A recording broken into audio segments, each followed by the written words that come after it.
ಧನುಸ್ಸು ರಾಶಿ ಈ ದಿವಸ ಪ್ರಯಾಣದಲ್ಲಿ ಅನಾನುಕೂಲ ಇದೆ ಅನ್ನುವಂಥದ್ದು ಗ್ರಹಗತಿಯ ದೃಷ್ಟಿಯಿಂದ ನಿಮಗಿರುವಂತಹ ಫಲ ಭವಿಷ್ಯ.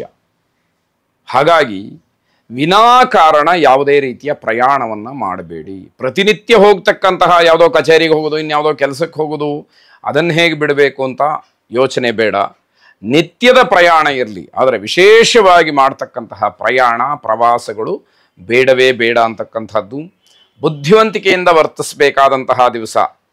ನಿಮಗೆ ಏನೇ ಬಲ ಇರಲಿ, ಬುದ್ಧಿವಂತಿಕೆಯಲ್ಲಿ ಕೆಲಸ ಮಾಡಲಿಲ್ಲ ಅಂದರೆ ನೀವು ಸೋಲುವಂಥದ್ದು ಖಚಿತವಾಗಿರುತ್ತೆ. ಗೊತ್ತಿಲ್ಲದೆ ಇರತಕ್ಕಂತಹ ವಿಚಾರದಲ್ಲಿ ವಾದವನ್ನು ಮಾಡಬೇಡಿ. ಯಾವ ವಿಷಯ ನಿಮಗೆ ಗೊತ್ತಿಲ್ವೋ ಅದು ನನಗೆ ಗೊತ್ತಿಲ್ಲ ಅಂತ ಹೇಳಿ ಪ್ರಾಮಾಣಿಕವಾಗಿ ಒಪ್ಪಿಕೊಂಡ್ರೆ ನಿಮಗೆ ಅಲ್ಲಿ ಉತ್ತಮವಾದಂತಹ ಗೌರವ ಸಿಕ್ಕುತ್ತೆ. ಗೊತ್ತಿಲ್ಲದೆ ಇರತಕ್ಕಂಥ ವಿಚಾರದಲ್ಲಿ ವಿಷಯವನ್ನು ಅಥವಾ ಯಾವುದೋ ಅದಕ್ಕೆ ಬೇಕಾದಂತಹ ಮಾಹಿತಿಯನ್ನು ಪಡ್ಕೊಳ್ಳೋದಲ್ಲಿ ವಾದ ಮಾಡ್ತಕ್ಕಂಥದ್ದು ಅವಮಾನಕ್ಕೆ ಕಾರಣವಾಗುತ್ತೆ. ಯಾವುದು ಬೇಕು ಅನ್ನುವಂತಹ ಆಯ್ಕೆ ನಿಮ್ಮದಾಗಿರಲಿ. ಮಕ್ಕಳಿಂದ ಸಂತೋಷ ಪಡ್ತೀರಿ. ಮನೆಯಲ್ಲಿ ಚಿಕ್ಕ ಮಕ್ಕಳಿದ್ದರೆ ಆ ಮಕ್ಕಳ ಒಂದು ಭಾಷೆ, ಅವರ ಆಟ ಇತ್ಯಾದಿಗಳು ನಿಮ್ಮ ಮನಸ್ಸಿಗೆ ಸಮಾಧಾನವನ್ನು ಸಂತೋಷವನ್ನು ಕೊಡ್ತಕ್ಕಂಥದ್ದಾಗುತ್ತೆ. ಗುರಿ ಸಾಧನೆಯನ್ನು ಮಾಡೋದರಲ್ಲಿ ತುಂಬ ಪ್ರಯಾಸವನ್ನು ಪಡ್ತೀರಿ. ಅಂದರೆ ನೀವೇನೋ ಅಂದ್ಕೊಂಡಿರ್ತೀರಿ, ಆ ಕೆಲಸವನ್ನು ಮಾಡಲೇಬೇಕು ಅಂತ ಹೇಳಿ ಮತ್ತೆ ಮತ್ತೆ ಕಷ್ಟಪಡ್ತೀರಿ. ನೀವು ಪಟ್ಟಂತಹ ಕಷ್ಟಕ್ಕೆ ಪರಿಶ್ರಮಕ್ಕೆ ತಕ್ಕ ಪ್ರತಿಫಲ ಸಿಕ್ಕತ್ತಾ ಅನ್ನುವಂಥದ್ದನ್ನು ನೀವು ಆಯ್ಕೆ ಮಾಡಿಕೊಳ್ಬೇಕಾದಂಥದ್ದು. ಆದರೆ ನಿಮ್ಮ ಪರಿಶ್ರಮದ ಮಾರ್ಗ ಸರಿಯಾಗದಲೇ ಅದರಲ್ಲಿ ವಿಫಲರಾಗ್ತೀರಿ.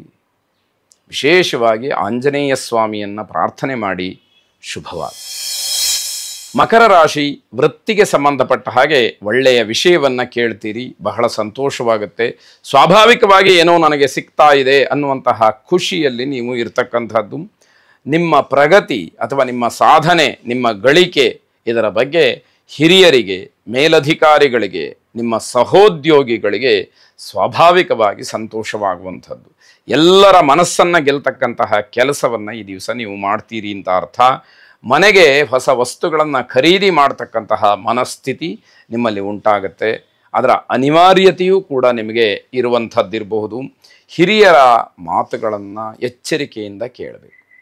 ದೊಡ್ಡವರು ಯಾತಕ್ಕೋಸ್ಕರ ಹೇಳ್ತಾರೆ ಅನ್ನುವಂತಹ ಭಾವನೆ, ಆ ಒಂದು ವಿನಮ್ರತೆ, ವಿಧೇಯತೆ ನಿಮ್ಮಲ್ಲಿದ್ದರೆ ದೊಡ್ಡವರ ಮಾತು ಮಾರ್ಗದರ್ಶನವಾಗುತ್ತೆ. ಆ ಮಾತನ್ನು ನೀವು ಉಲ್ಲಂಘಿಸಿದ್ರಿ, ಯಾವತ್ತೋ ಒಂದು ದಿವಸ ಪಶ್ಚಾತ್ತಾಪವನ್ನು ಪಡ್ತೀರಿ. ಅದಕ್ಕೆ ಅವಕಾಶಗಳು ಬೇಡ ಅಂತ ಅರ್ಥ. ಸಾಮಾಜಿಕವಾಗಿ ನಿಮ್ಮ ಗೌರವ ಹೆಚ್ಚಾಗ್ತಕ್ಕಂಥದ್ದು. ನವಗ್ರಹರನ್ನು ವಿಶೇಷವಾಗಿ ಪ್ರಾರ್ಥನೆ ಮಾಡಿ ಶುಭವಾದ. ಕುಂಭರಾಶಿ ಮನಃಶಾಂತಿಗೋಸ್ಕರವಾಗಿ ಏಕಾಂತತೆಯನ್ನು ಬಯಸ್ತೀರಿ. ನಾನು ಒಬ್ಬನೇ ಇರಬೇಕು, ನನ್ನ ತಂಟೆಗೆ ಯಾರೂ ಬರಬೇಡಿ ಅನ್ನುವಂತಹ ಮನಸ್ಥಿತಿಯಲ್ಲಿರ್ತೀರಿ. ಆದರೆ ಗ್ರಹಚಾರ ಒಬ್ಬರೇ ಇರೋದಕ್ಕೆ ಅವಕಾಶಗಳೇ ಆಗೋದಿಲ್ಲ. ಅದು ನಿಮಗೆ ಇರತಕ್ಕಂತಹ ಗ್ರಹಸ್ಥಿತಿಯ ಫಲ. ಉದ್ಯೋಗಸ್ಥರಿಗೆ ಹಣದ ಚಿಂತೆ ಕಾಡುವಂಥದ್ದು. ಉದ್ಯೋಗ ಮಾಡ್ತಾ ಇದ್ದೀರಿ, ಏನೋ ಒಂದು ಸಂಬಳ ಬರುತ್ತೆ, ಆದರೆ ನೀವು ಮಾಡಿಕೊಂಡಿರ್ತಕ್ಕಂತಹ ಕೆಲವು ಹೊಂದಾಣಿಕೆಗಳು, ಕಮಿಟ್ಮೆಂಟ್ಸ್ ಅಂತ ಏನು ಹೇಳ್ತೀವಿ, ಅದಕ್ಕೆ ಎಷ್ಟು ಹಣ ಬಂದರೂ ಕೂಡ ಸಾಕಾಗೋದಿಲ್ಲ. ವ್ಯವಹಾರ ಮಾಡೋಕ್ಕೆ ಹೇಳಿದ್ದು ಯಾರು? ನಿಮಗೆ ಅನುಭವಿಸ್ಬೇಕಾದಂಥವ್ರು ನೀವೇ. ಆದ್ದರಿಂದ ಯಾವುದೇ ವ್ಯವಹಾರಗಳನ್ನು ಮಾಡಬೇಕಾದ್ರೆ ನನ್ನ ಯೋಗ್ಯತೆ, ನನ್ನ ಸಾಮರ್ಥ್ಯ ಏನು ಅನ್ನುವಂಥದ್ದನ್ನು ತಿಳಿದು ವ್ಯವಹಾರಕ್ಕೆ ಮುಂದಾಗಬೇಕು. ಆಗ ಯಾವುದೇ ರೀತಿಯ ಸಮಸ್ಯೆಗಳು ನಮಗೆ ಬರದೇ ಇರುವಂಥದ್ದು. ರಾಜಕಾರಣಿಗಳಿಗೆ ಹಲವಾರು ಸವಾಲುಗಳು ಎದುರಾಗ್ತಕ್ಕಂಥದ್ದು. ಆದರೂ ಕೂಡ ತಮ್ಮ ಚಾಣಾಕ್ಷತನದಿಂದ ಜಯವನ್ನು ಗಳಿಸ್ತಕ್ಕಂತಹ ಯೋಗ ಇದೆ ಅಂತ ಹೇಳಬೇಕು. ಹಣ ಹೂಡಿಕೆಯನ್ನು ಮಾಡಿ ಸಂತೋಷ ಪಡ್ತಕ್ಕಂಥದ್ದು, ಆಸ್ತಿಯನ್ನು ಗಳಿಸ್ತಕ್ಕಂಥದ್ದು, ಮುಂದಿನ ದಿನಮಾನಕ್ಕೆ ಆಪद्धನವಾಗಿ ಹಣವನ್ನು ಇಟ್ಕೊಳ್ತಕ್ಕಂತಹ ಒಂದು ಮನಸ್ಥಿತಿಯಲ್ಲಿರುವಂಥದ್ದು. ಭವಿಷ್ಯದ ಯೋಜನೆಯ ಬಗ್ಗೆ ಭದ್ರವಾದಂತಹ ನಿರ್ಧಾರಗಳನ್ನು ಮಾಡುವಂಥದ್ದು.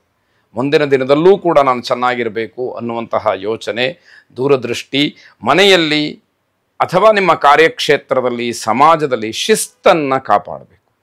ಯಾವಾಗ ಅಶಿಸ್ತಿಗೆ ನೀವು ಒಳಗಾಗ್ತೀರಿ, ಶಿಕ್ಷೆಯನ್ನು ಅನುಭವಿಸಬೇಕಾದಂತಹ ಪರಿಸ್ಥಿತಿ ಬರುತ್ತೆ ಅಂತ ಹೇಳಬೇಕು. ಈಶ್ವರಾರಾಧನೆಯನ್ನು ಮಾಡಿ ಶುಭವಾದ. ಕೊನೆಯದಾಗಿ ಮೀನರಾಶಿ ಜೀವನದ ಮೌಲ್ಯದ ಬಗ್ಗೆ ತುಂಬ ಹೆಮ್ಮೆ ಪಡ್ತೀರಿ. ಈ ಮನುಷ್ಯ ಜೀವನ, ಈ ಭಾರತ ದೇಶದಲ್ಲಿ ನಮ್ಮ ಜನ್ಮ ಆಯಿತು ಅನ್ನುವಂಥದ್ದೇ ನಿಮಗೆ ಹೆಮ್ಮೆಯನ್ನು ತರುವಂತಹ ವಿಷಯ. ಇದು ಸಾರ್ವತ್ರಿಕವಾಗಿ ಎಲ್ಲರಿಗೂ ಕೂಡ ಹೆಮ್ಮೆ ತರಬೇಕಾದಂತಹ ವಿಷಯ. ಆದರೆ ನಿಮ್ಮ ಆಲೋಚನೆ ಈ ರೀತಿ ಇರುತ್ತೆ ಎನ್ನುವಂಥದ್ದು ಕುಟುಂಬ ಸದಸ್ಯರ ಜೊತೆಯಲ್ಲೂ ಕೂಡ ಬಹಳ ಸಂತೋಷವಾಗಿ ಈ ದಿವಸವನ್ನು ಕಳೆಯುವಂತಹ ಯೋಗ ಇದೆ.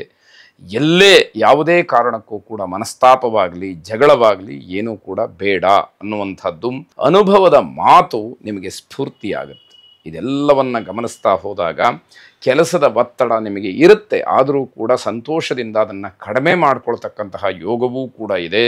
ಇಷ್ಟದೇವತಾ ಪ್ರಾರ್ಥನೆಯನ್ನು ಮಾಡಿ ಈ ದಿವಸವನ್ನು ಶುಭವಾಗಿ ಕಳೆಯಿರಿ ಅಂತ ಹೇಳಿ ಆಶಿಸ್ತಾ ಶುಭವಾಗಿ.